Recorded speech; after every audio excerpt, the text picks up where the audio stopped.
কচু একবার এইভাবে রান্না করে দেখুন। যারা কচু খায় না তারাও কিন্তু খুব পছন্দ করে কচু খেতে চাইবে। আজকে আমি নিয়ে চলে এসেছি কচু মশালার একটা সহজ রেসিপি।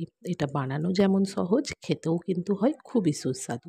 চলুন তাহলে এই সহজ রেসিপিটা শুরু করা যাক। তার আগে আমার চ্যানেল সাবস্ক্রাইব করে না থাকলে আমার চ্যানেল সাবস্ক্রাইব করার অনুরোধ রইল। এখানে আমি নিয়ে নিয়েছি 250 গ্রাম কচু। কচুটাকে খুব ভালো করে খোসা ছাড়িয়ে ধুয়ে নিয়েছি। আর এইভাবেই লম্বা লম্বা করে কেটে একটা আলু নিয়েছি। আপনারা চাইলে আলু নাও দিতে পারেন। কড়াই বসিয়ে দিয়ে 2 টেবিল চামচ তেল খুব ভালো করে গরম করে নেব। আপনারা চাইলে শুধুমাত্র কচু দিয়েও এই রেসিপিটা করতে পারেন, আলু স্কিপ করতেও পারেন, কিন্তু আলু দিলে এটা আরও খেতে ভালো লাগবে। তারপর তেল গরম হয়ে গেলে কচু আর আলুটাকে আমি ভেজে নেব। কোনো রকমের লবণ এখানে দিলাম না, তাহলে কচু থেকে জল ছেড়ে দেবে, ভাজাটা ভালো করে হবে না। কোনো রকম লবণ হলুদ না দিয়েই কচুটাকে একটু ভেজে নেব, যতক্ষণ না কচুর গায়ে এইরকম একটা লালচে ভাব চলে আসে। যখন এইরকম একটা লালচে ভাব চলে আসবে তখন আমরা এটাকে তেল থেকে তুলে রেখে দেব। দেখুন আমি সবগুলো কচু আলু তুলে নিয়েছি। আপনারা চাইলে আলাদা আলাদাও ভাজা করতে পারেন। ওই একই তেলে দিয়ে দেব হাফ চা চামচ করে গোটা জিরে, সর্ষে, সামান্য একটু হিং আর 2টো চেরা কাঁচা লঙ্কা দিয়ে এগুলো একটু নাড়াচাড়া করে দিয়ে দেব একটা পেঁয়াজ কুচি। পেঁয়াজটাকে আমি লম্বা লম্বা করে কুচি করে নিয়েছি। পেঁয়াজটাকে একটু ব্রাউন হয়ে আসা পর্যন্ত ভালো করে ভেজে নেব। খুব বেশি ব্রাউন করব না। যখন একটু ব্রাউন হতে শুরু করবে তখন আমি এর মধ্যে দিয়ে দেব আদা রসুন বাটা। এখানে আমি হাফ চা চামচ আদা রসুন বাটা এর মধ্যে দিয়ে আবারও পেঁয়াজের সঙ্গে খুব ভালো করে আদা রসুন বাটাটাকে ভেজে নেব, যতক্ষণ না আদা রসুনের কাঁচা গন্ধ চলে যায়। তারপর এর মধ্যে আমি দিয়ে দেব সামান্য পরিমাণে জল, যাতে মশলাগুলো আমি যখন দেব মশলা পুড়ে না যায়। এরপর এক এক করে মশলা দিয়ে দেব। দিয়ে দেব হাফ চা চামচ হলুদ গুঁড়ো, হাফ চা চামচ জিরের গুঁড়ো, সামান্য একটু লঙ্কার গুঁড়ো, যেহেতু আমি কাঁচা লঙ্কা ব্যবহার করেছি, হাফ চা চামচ ধনের গুঁড়ো, হাফ চা চামচ কাশ্মীরি লাল লঙ্কার গুঁড়ো, দিয়ে দেবো সামান্য একটু গরম মশলা আর স্বাদ অনুযায়ী লবণ। এখানে কাশ্মীরি লাল লঙ্কার গুঁড়োটা কালারের জন্য ব্যবহার করেছি, না থাকলে আপনারা স্কিপও করতে পারেন।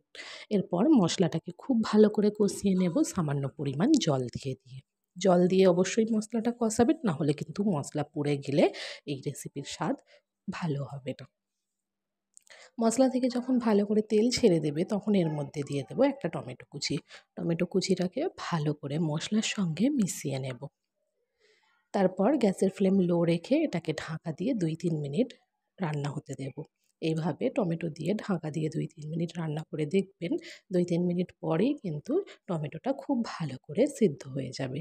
এইভাবে হাতার সাহায্যে একটু প্রেস করে দিলেই টমেটোটা খুব ভালো করে গলে গেছে বুঝতেই পারবেন।